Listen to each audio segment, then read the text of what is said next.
Hello everybody, Mike here at Game From Scratch, and welcome to the next exciting episode in 5 great game development websites. This is volume 3, and what we are doing is basically showcasing 5 great websites of interest to game developers, be it artists, programmers, designers, musicians, you name it. If it's of interest to game developers, we will focus on it in this series, of course, assuming it's cool. Now, this is volume 3, so there is a volume 1 and a volume 2 out there, so there are 10 great sites that you have probably not already checked out if you are not following the series. If so, check out the links below, and I will have those 2 previous series linked down, as well as the 5 websites we are going to look at today. Now, of course, your recommendations are awesome, so going forward for Volume 4 and beyond, if you have a great website that I haven't covered yet, do let me know in the comments down below, and I will consider it for future iterations of this series.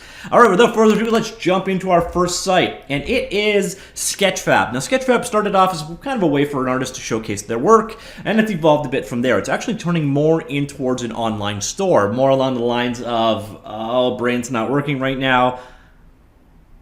Oh, they're not coming to me. There's a number of different online marketplaces, and Sketchfab is basically becoming another one of them. But it's still a very well-polished thing. So basically, come in here and pick the genre that you're interested in. So let's say you're interested in militaries and weapons. Go on in. The sign-up, basically, you can use OAuth, so Facebook, Gmail, or you can create an account on their site completely free. You just basically come into the category you want, find an item you're interested in. Now, what you're going to often want to do is actually filter out by downloadable. This means that it's going to only include ones where you can actually go ahead and download it. Now, where they've screwed up a bit, in my opinion, is they haven't also made it easy to mark free versus not free, which is a bit of a shame. But come on in, pick out the asset you're most interested in. So here is a low polygon Uzi. Don't know if it's free or not. Yeah, so this one is freely available. You see here you've got your download link, and up here you can actually see a really high quality render of it in action. Pretty cool stuff, and go ahead and download it. And then when the download comes out, you can either grab it in the original format, and this is really strange actually because you can't, in this particular case, see what the format is, but normally you can see it DAE or Collada, FBX, Blender, whatever, and you can download it in whatever format it was uploaded in, or you can download it as GLTF, which is sort of becoming the platform of the future, or the file format of the future. A pretty straightforward site overall, but there's just really high quality models, really high quality previews going on. You can get some more information about the model down here, so you can see how many times it's been downloaded, the size that it is, what format it was in, how many vertices there are. You can inspect the model, so you can see various different details of it, so you can turn on, off maps, you can look at the wireframe. It's just a really well done site, and again, you can zoom in around it. If you've got a virtual reality headset, you can actually view it in VR. It's just a very cool site, and I hope they work out that, you know, the store versus not store, because that's one of those things they're going into, is they're moving towards allowing people to sell their work. But they need to do a better job of splitting the two apart so you can see free versus not free more easily. Next up, we've got the Book of Shaders. The Book of Shaders is a free online book on programming shaders. And truth be told, shaders are one of those things that, here's one in action up here. Shaders they're tricky. You know, it's basically, it's an entire programming platform and language, kind of a modified version of C, but it's a very large subject to learn. So this guy basically takes your hand and walks you through it, from starting off with, you know, what is a shader, shows you a very simple hello world, for example, and you can often see them actually running inside of the browsers. You see this very simple shader, here's the code over here, and here is the end result. And it just kind of takes that approach, and then it gets more and more complicated. You get into image processing, simulations, 3D graphics. All right, those are not in yet, so we're up to this point right here. So cellular noise is about where we ended off. And then again, you can see there's graphics illustrating how various different things work, and then there are shaders showing things in action. And you, again, have the source code that you're working with. It's a great resource for learning GL or actually, I guess this is GLSL based, but HLSL is going to be very similar in scope. So if you can learn one, you can pretty much adapt to the other. But this is all GLSL examples and running in WebGL in your browser. So if you are doing OpenGL development or shader development in general and struggling a bit with how to learn it, the Book of Shaders is a great resource for actually learning those shaders initially. It takes you step by step in a very cool way. Now, next up, we have Vector. with no E. So VECTR. It's an online vector editing application, and really that's about it. Again, I logged in with OAuth using my my Google account. And here it is, about as straightforward as it gets. It's a very simple vector drawing package. You got pages or documents and layers within them. I can go ahead and create geometric shapes or lines or drawings, etc. I can import images, and then I can do things like take such shape, here another shape, select them multiple, and then you see we've got our booleans here. So I've now created a more complex shape. And really, that's kind of the gist of it. You've got your color fills over here. You've got some special effects such as shadows here. Kind of about the extent of it. It's a very straightforward, simple vector drawing package that works. Either you can download it or you can run it directly in the browser. And then when you are done, you have the ability to export it as an SVG file, which is another vector graphics format, which can then be brought into another application, such as Affinity that I covered yesterday, or Inkscape. They both support SVG importing. Or you can bring it out as a raster format in either PNG or JPEG format. So quick and dirty, works, very easy to learn. That's vector.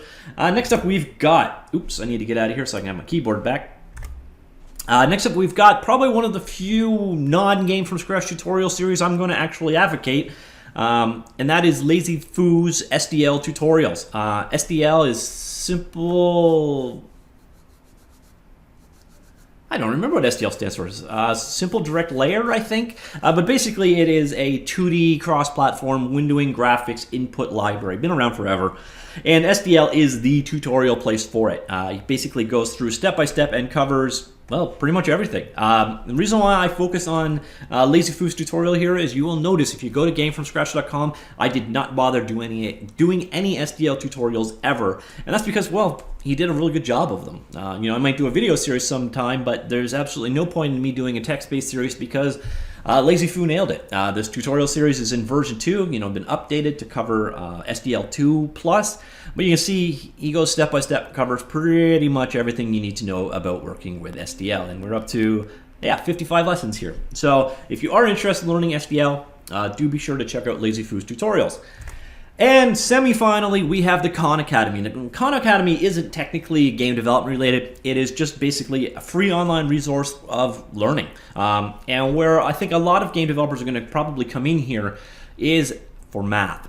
And it is actually a great resource for learning math subjects. So you come in here, let's say you need to learn trig, and I hate to get away from it, but part of game development is math.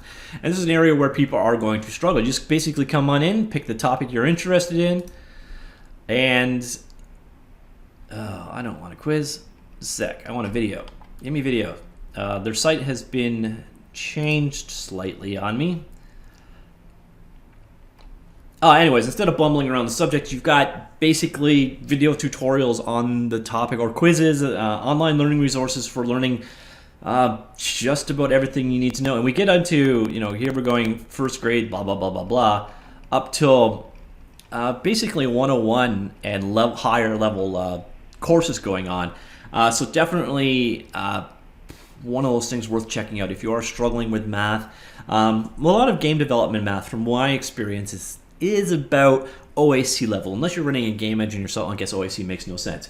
It's basically that bridge between the end of high school and the beginning of college or university, and that's different in different countries. In my province, it used to be called OAC, which was like a prep year for going to the equivalent of Math 101 in university. That's about the level that you need for game development, and this series easily gets you. So if you want to start things out, go towards the higher end of high school level math, grade 11, grade 12 level math, and that's probably where they're starting to really introduce the concepts that you're interested in. But to stay directly on the topic of game development and to plug Game From Scratch just a little bit, you should also check out the game development math recipes I've done on Game From Scratch. It's basically a series of tutorials on game math specific to 2D games. And you see here, you get basically a JavaScript embedded example and then kind of a tutorial, text tutorial that goes along with it, covering different topics, including angular velocity, rotating one object relative to another, rotating to face an object, like so,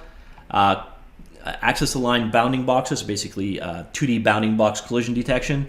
And then we've got basically so that, rotating them, because you do run into complexity, as you can see from this example here, where that bounding box, if you just do it primitively and you've got a non-square shape, it doesn't fit well. So this actually covers how to go about doing it with rotation. And then finally, not finally, but we've got bounding circles as well, which basically bounding boxes, but using circles instead. And we have shooting, like so, basically shooting towards the cursor.